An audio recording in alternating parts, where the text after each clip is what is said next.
乌克兰国旗在克里米亚飘扬。在普里戈金坠机后不久呢，乌军又搞出了一个大新闻。根据乌克兰军事情报局的一名消息人士透露，在8月24号凌晨，乌军派出小股部队对克里米亚发动的袭击。在这场行动中呢，不仅炸毁了驻扎在岛上的 S-400防空系统，还成功在克里米亚升起了乌克兰国旗。而这一天呢，正是乌克兰第32个独立日。下面我们来了解具体细节。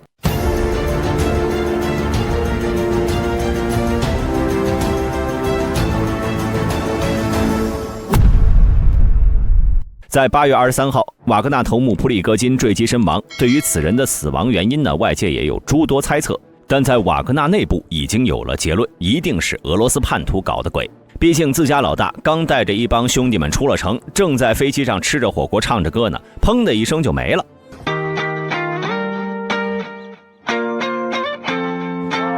瓦格纳雇佣军频道的聊天室里充斥着向凶手复仇的呼声，圣彼得堡和莫斯科的执法人员都已经进入到戒备状态。雇佣军官方频道之一发帖称，如果普里戈金死亡消息得到证实，我们将在莫斯科组织第2次游行。同时，根据俄媒报道，得知普里戈金的死讯，原本在库尔斯克参加纪念活动的普京匆匆赶回了莫斯科，并且一下飞机就直奔克宫召开紧急会议。似乎普里戈金之死对他来说也是个很大的意外。但无论如何呢，愤怒的瓦格纳雇佣兵已经组织车队向俄罗斯进发，而白俄方面呢，却似乎早有准备。在坠机后，白俄罗斯当局在第一时间切断了瓦格纳白俄罗斯的营地采尔村和奥西波维奇区的互联网，并派出特种部队阻拦瓦格纳的进军。同时，俄罗斯方面也展开紧急行动，打算把在白俄罗斯境内的瓦格纳集群士兵全部接回到俄罗斯本土。此前已经有小道消息称，因为普里戈金等人的死亡，已经有数百名瓦格纳士兵准备投奔乌克兰了。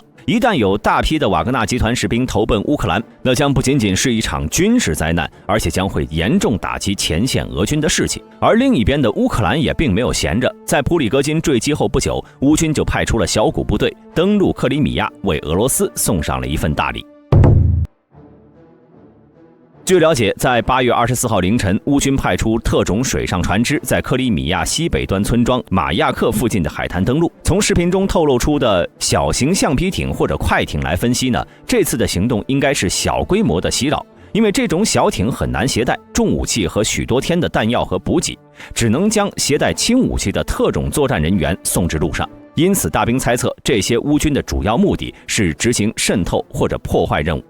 在两军遭遇后，由于俄军缺少夜战设备，导致其损失惨重。在战斗结束后，还有乌克兰士兵拿出国旗向镜头展示，此举动呢非常具有象征意义，因为这一天是乌克兰第32个独立日。而克里米亚自2014年一直以来被俄军占领，选择今天在克里米亚升起乌克兰国旗，象征着乌克兰收复克里米亚的决心坚如磐石。而完成所有既定目标和任务后，乌军人员在无人员伤亡情况下撤离了克里米亚。而乌军的这次行动并非简单的亮个国旗就完事儿了。这次行动呢，一方面可以让俄军不得不分兵防守漫长的克里米亚海岸线，以此来削弱俄军在乌克兰东部和南部的防御力量；另一方面是让在半岛上的俄罗斯人感到恐惧，从而不得不加快逃离的节奏。而值得一提的是，就在插旗克里米亚之前，乌军其实已经和俄军提前打过招呼，而且还不止一次了。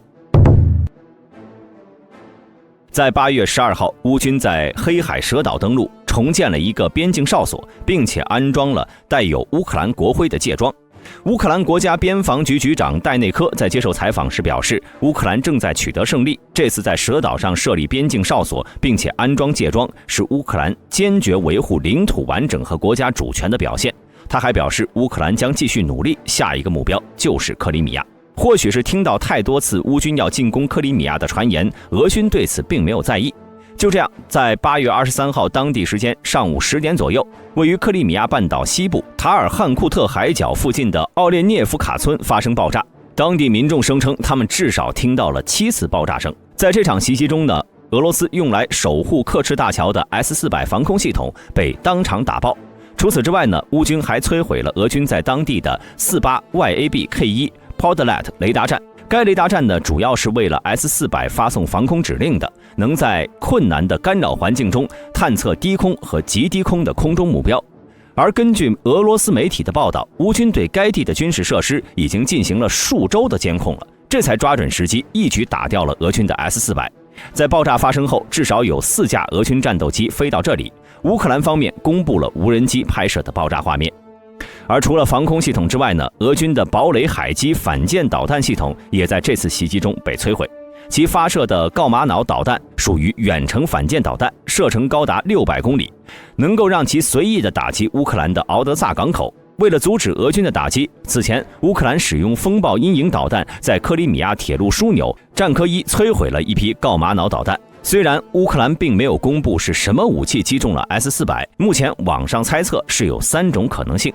一是风暴阴影巡航导弹找到了 S-400导弹系统的防御漏洞，比如雷达关机休息等，进而击中了阵地；二呢是更小的自杀式无人机渗透入俄防空圈，摧毁了这套系统；三是在克里米亚活动的乌军情报特战小队从地面渗透进入基地，摧毁了阵地。不过从现场的巨大爆炸画面来看，不像是小型无人机或者巡飞弹造成的，因此大兵个人更加倾向于风暴阴影巡航导弹或者是地面特工人员的爆破。据报道，塔尔汉库特角是克里米亚半岛最西部的一个部分，延伸到黑海。奥列尼夫卡村在赫尔松州前线以南约144公里，在奥德斯卡东南约185公里。俄军在这里部署 S-400地空导弹系统，主要是用于保护克里米亚半岛的重要目标。乌军在拔掉这个位置的防空阵地之后，将会使得克里米亚半岛以及俄军在黑海西北部的防空网产生一个巨大的缺口。如果俄军不及时补充这个位置的防空力量，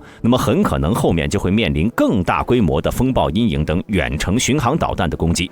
在打击了俄军 S-400后呢，乌克兰还宣布，在独立日这段时间，莫斯科和克里米亚将成为乌军的重点照顾目标。而此前，乌克兰国防情报局长布达诺夫也确认，很快将在克里米亚出现摧毁入侵者的新事件。但是俄军似乎并没有把这些话放在心上。即便是在 S-400阵地遇袭后，也没有再往附近派遣更多的兵力驻守，这才导致了24号的惨败。当然，俄罗斯之所以毫无反应，也有可能是被其他事情绊住了，比如某些愤怒的雇佣兵们。看到这里啊，大兵也不得不感慨，最近几天的俄乌战场真的是十分精彩。俄方唱罢乌登台，就在俄罗斯还在为瓦格纳和克里米亚而头疼的时候，乌克兰又爆出了一个炸弹。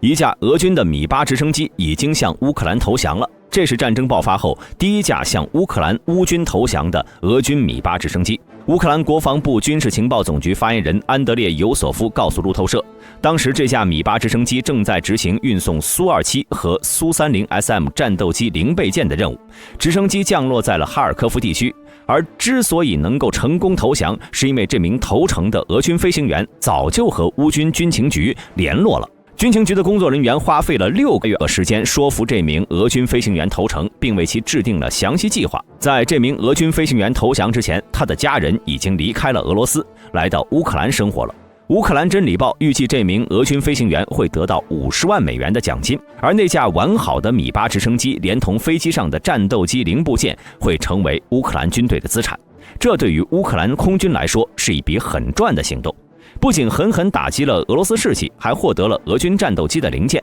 对此，俄罗斯很快也发表了反驳说法。有电报频道声称，这架米8直升机很可能是因为导航故障或者遭到干扰，才会误降乌克兰机场。机组成员试图离开时遭乌军射击，结果是机长被俘，其余机组成员被杀。虽然目前无法证实俄乌双方到底谁的说法更为准确，不过可以确定的是，此事并非发生在最近，而是在几周前了。这样一来，按照道理来说，如果俄方的说法为真，那么在乌克兰军情总局透露此事后，应该由俄罗斯国防部出面回应，指责乌克兰军情总局说谎。一个电报账号给出不同的说法，多少是有一些公信力不足的。而至于克里米亚，乌军对该地的打击也不会就此停下。按照乌军情报总局的说法，乌克兰对克里米亚的行动才刚刚开始，未来该地的俄军将遭受更多的攻击。据环球时报消息，乌克兰总统泽连斯基在近期参加会议时表示，克里米亚大桥是乌克兰的合法目标，必须被摧毁。泽连斯基认为，克里米亚大桥不仅仅是一条物流通道，这是一条用来为战争提供弹药的道路，它会使得克里米亚半岛军事化，这是一个违反国际法的敌方设施，因此乌军可以将其理解为合法打击的军事目标。那么在炸毁克什大桥后，乌军会趁机收复克里米亚吗？我们都知道，收复克里米亚已经成为乌军在这场战争中的目标之一，这个主张也得到了总统泽连斯基的坚决支持。但是什么时候收复，要怎么收复，这是个问题。首先呢，收复克里米亚就必定绕不开赫尔松。从地形的角度来看，双方虽然隔着第聂伯河，但乌军已经在河对岸建立了桥头堡。在最近的战报中呢，乌军更是多次在炮兵的掩护下尝试向第聂伯河的岛屿地区登陆。俄罗斯的炮兵在阻拦时也遭到了乌军部队的射击。从当前乌军的活动来看，应该是打算尝试突破第聂伯河左岸的俄军防线。一旦该防线告破，乌军则可以进一步威胁到克里米亚半岛。但之后倘若战争还在僵持，那么乌军大概率不会强攻克里米亚。这里大兵并不是认为乌军打不下克里米亚，而是从长远来看呢，乌军在拿下克里米亚后，想要派兵守卫是要付出巨大代价的。这是因为仅仅是收复克里米亚并不能解决克里米亚问题，解决克里米亚问题的关键呢，还是在于俄罗斯，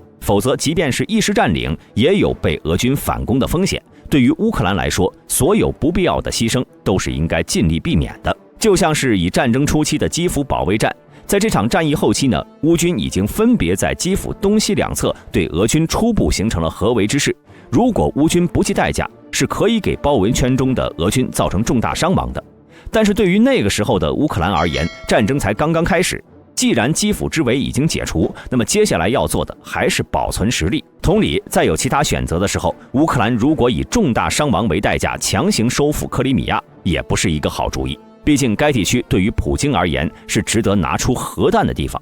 不过正是由于普京对于克里米亚的重视，